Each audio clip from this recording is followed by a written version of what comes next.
15મી ઓગસ્ટના રોજ ગુજરાતના તમામ ગામડામાં ગ્રામ સભાનું આયોજન કરવાનું સરકારે નક્કી કર્યું છે. તમારા ગામની ગ્રામ સભા કેટલા વાગ્યે રાખવાની છે એ તમારે સરપંચ અથવા તલાટી મંત્રીને પૂછવું પડે, કેમ કે આ તો બધું ગુપ્ત બંધ બારણે ઓન પેપર ઓફિશિયલી બધું લખાઈ જાય. ગ્રામ સભા થઈ ગઈ, ગામમાંથી ખૂબ સારો પ્રતિસાદ મળ્યો, એવા કાગળિયા લખાઈ જાય, સરકારમાં વયા જાય, સરકાર ખુશ, ગામના તલાટી ખુશ.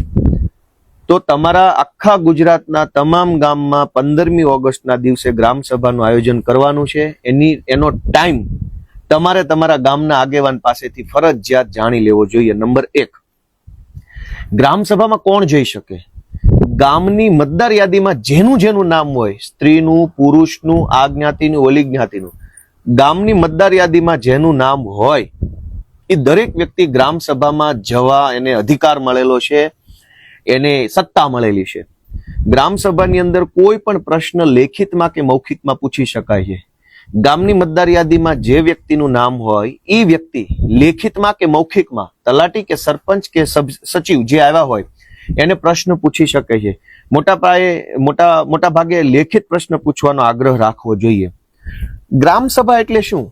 તો કે એક છે લોકસભા, એક છે વિધાનસભા અને એક છે ગ્રામ સભા.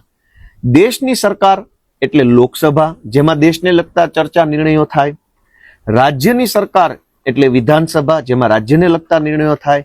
તો ગામની સરકાર કઈ? ગામની સરકાર એટલે ગ્રામ સભા.